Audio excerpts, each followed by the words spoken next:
Audi nanti dicek dulu untuk di-unmute.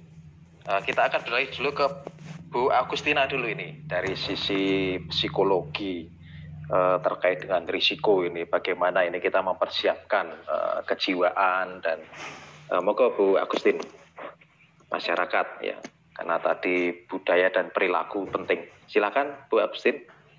Ya, baik, selamat pagi Bapak Wali Kota Semarang sudah tindak.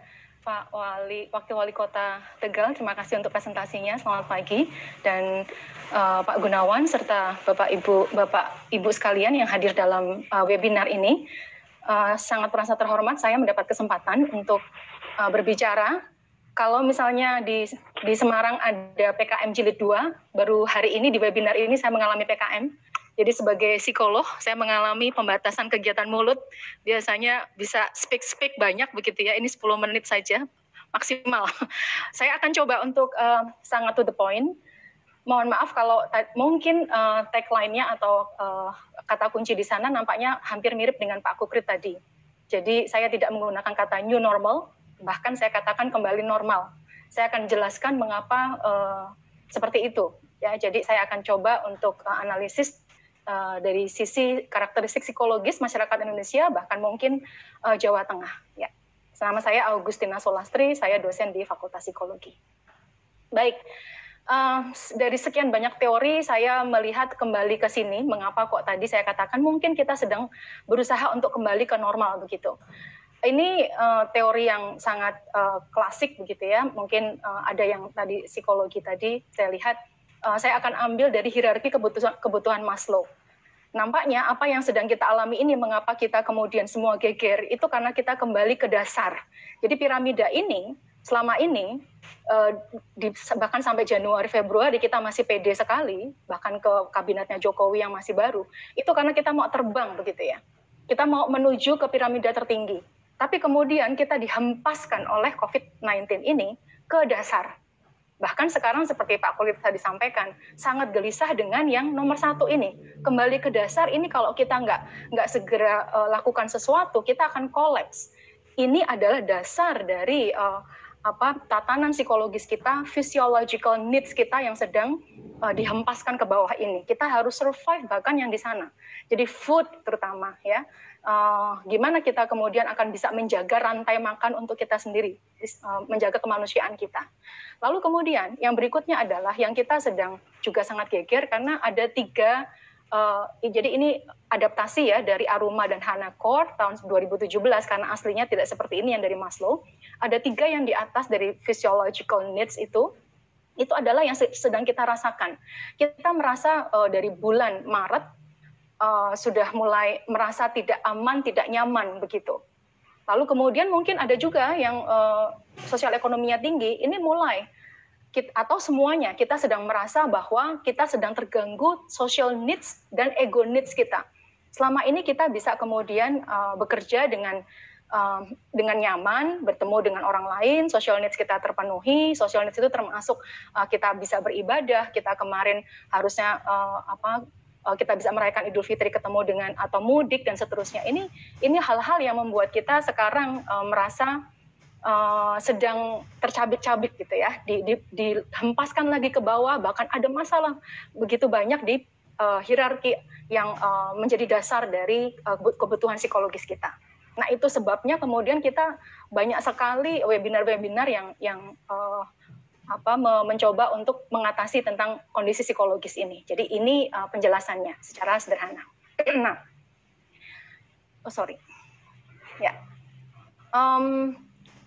saya akan mencoba mengidentifikasi karena waktunya yang sangat terbatas di antara sekian banyak problem psikologis. Saya akan mencoba hanya fokus betul-betul saya peras begitu ya. Yang pertama adalah tantangan kita. Saya mencoba mengidentifikasi kira-kira tantangan apa yang akan kita hadapi kalau kita kembali ke normal tadi. Ke hierarkinya ini berarti kita akan mencoba untuk memenuhi bahkan security needs, social needs, ego needs, bahkan sampai ke aktualisasi yang sebelumnya kita miliki begitu. Yang pertama, tantangan pertama adalah daya nalar kita. Ini saya ambil survei tahun 2019.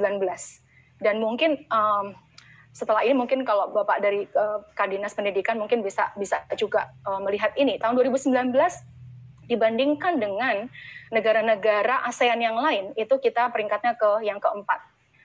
Nah, daya nalar ini terkait dengan indeks tingkat pendidikan, lalu berdampak pada proses informasi. Jadi apa yang tadi disampaikan oleh Prof. Budi di awal, kira-kira akan dampaknya seperti ini. Masyarakat kita tadi kan dikatakan bahwa literasi. Saya juga sudah berdiskusi dengan Bapeda provinsi, lalu kemudian Bapak Kepala Dinas. Mereka sudah membuat begitu banyak informasi paket, tetapi kok tetap ada persoalan yang terkait dengan hal ini. Salah satunya yang tadi dicoba diantisipasi oleh Wali Kota Tegal, ya, daerah Tegal. Karena dari malas baca, atau baca tapi tidak lengkap, hanya judulnya saja langsung ngamuk. Kemudian pemahaman yang kurang, sudah baca tapi tetap nggak dong, gitu ya. Mohon maaf, saya mungkin sangat straightforward bicaranya, dan ini berdampak ke kemungkinan yang paling besar. Kita melihat bahwa banyak sekali masyarakat yang kemudian jengkel, ini kenapa sih kok ngeyel gitu. Saya sendiri juga kadang ketika sempat beberapa kali pernah menegur anak muda gitu ya, yang berkumpul dan tanpa masker sama sekali, jangankan jaga jarak aman begitu. Nah, yang berikutnya yang juga potensi untuk kita jadi masalah adalah angel dikandani. Karena kita di Jawa Tengah, saya menggunakan kata-kata bahasa Jawa, saya kira kita semua paham. Sayangnya, kalau tadi saya katakan bahwa potensi risiko masalah itu dari indeks tingkat pendidikan, tapi dalam konteks kita, nampaknya karena semuanya teraniaya langsung dihempaskan di piramida terbawah, tidak mengenal lagi level sosial ekonomi. Yang ngeyel, yang angel dikandani itu udah enggak.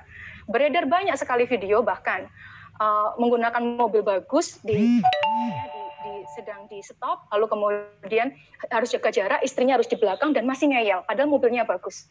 Itu beredar dan ya sangat sedih bahwa memang kita nampaknya ada seperti itu. Itu yang pertama yang harus kita antisipasi kalau kita akan kembali ke normal. Nah, berikutnya ini yang khas dari kita, yang perlu untuk kita antisipasi juga. Yang bagian kiri itu gambar ketika kemarin kita mudik ya. Itu saya ambil di sana, kita masyarakat yang komunal. Sama seperti Italia, kita senang sekali kongkow. Nggak harus dibatasi saja, ya tetap nekat begitu. Tetap nekat, kumpul-kumpul dan seterusnya. Ini kita memang suka sekali. Maka ini menjadi tantangan yang kedua. Masyarakat kita juga masyarakat yang religius. Jadi di daerah saya tinggal di Bukit Sari, itu tetap meskipun kemarin PKM yang saya Pak Wali Kota Semarang sudah tindak, itu tetap mereka ya nyolong-nyolong ada juga, tapi memastikan bahwa kami jaga jarak aman kok Bu, daripada kayaknya kok nggak pas begitu. Kita kok rasanya ada yang sangat kurang. Satu sisi saya pribadi sebagai tetap believer, saya tetap punya iman. Satu sisi saya juga percaya bahwa ketika berdoa itu punya efek yang bagus juga. Tetapi tentu kita punya tantangan resiko karena kita masyarakat yang komunal dan religius. Nah, hal tersebut yang sedang kita alami sekarang secara psikologis, kita sedang mengalami situasi yang tidak pasti. Antara Tegal, Semarang, Kendal, atau Jawa Tengah dengan Jawa Timur dan seterusnya, situasinya tidak pasti. Menerjemahkan dari yang Istana Merdeka, lalu Semarang provinsi, bahkan antar daerah sendiri, Jawa Tengah, Jawa Timur dan seterusnya, ada situasi yang tidak pasti dan secara psikologis ini akan menimbulkan rasa cemas dan takut. Cemas dan takut ini pada takaran tertentu itu menguntungkan. Kalau nggak ada takutnya, nggak ada cemasnya, ngeyel tadi, angel dikandani, maka potensinya adalah bisa untuk dikelola menjadi sebuah kewaspadaan. Ini secara psikologis. Nah, saya akan langsung ke solusi-solusi yang sederhana saja. Dari pemerintah, saya meyakini pemerintah sudah melakukan banyak sekali. Saya berdiskusi dengan Bapeda ya, lalu kemudian Sekda, saya mengikuti beberapa rapat dengan Pak Ganjar juga. Saya berdiskusi dengan kadis-kadis, mereka banyak sekali membuat program begitu. Lalu ada satu analisis yang sangat bagus dari profesor dari kalau tidak salah, itu masyarakat kita memang seperti mengalami hiperrealitas COVID-19 terhadap pemerintah. Artinya ekspektasinya tinggi sekali.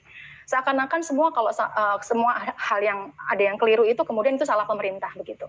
Ya, satu sisi tentu saja mereka karena membutuhkan itu. Jadi saya kira yang kita perlukan supaya kita tetap waspada tapi juga nggak angel, nggak ngeyel, itu pemerintah perlu untuk memberikan jaminan tertib dan disiplin. sekali lagi yang mungkin ya tentu masing-masing daerah, saya tadi mendengarkan dengan cermat keputusan dari Pak Wali Kota Semarang, tentu dengan mempertimbangkan kekhasan dari Semarang, lalu kemudian Tegal tadi nampaknya ada yang sedikit berbeda, tapi spiritnya sama begitu ya, melayani dengan sebaik-baiknya warga masyarakat di daerah masing-masing.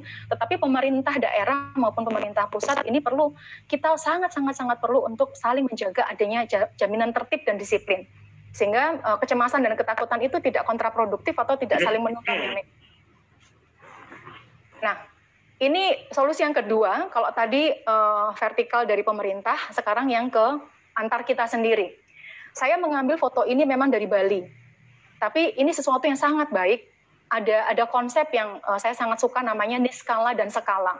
Artinya tetap kita berdoa untuk menjaga iman karena meningkatkan imun, itu mereka lakukan. Tetapi ini ada gambar pakai baju warna hitam, itu pecalang mereka. Mereka melakukan itu.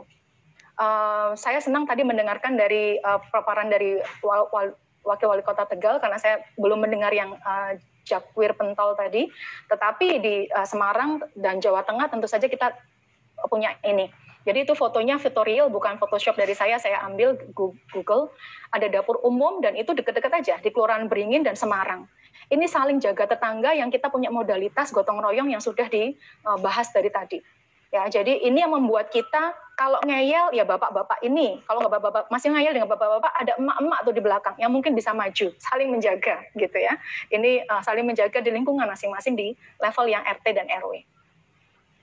Jadi pekerjaan rumah kita adalah kalau kita sekarang ada satu gerakan, dan kalau secara psikologis saya malah bahagia. Artinya kita urip kita itu mau kita buat urup kembali begitu. Tetapi ada persyaratan tentu saja. Ya.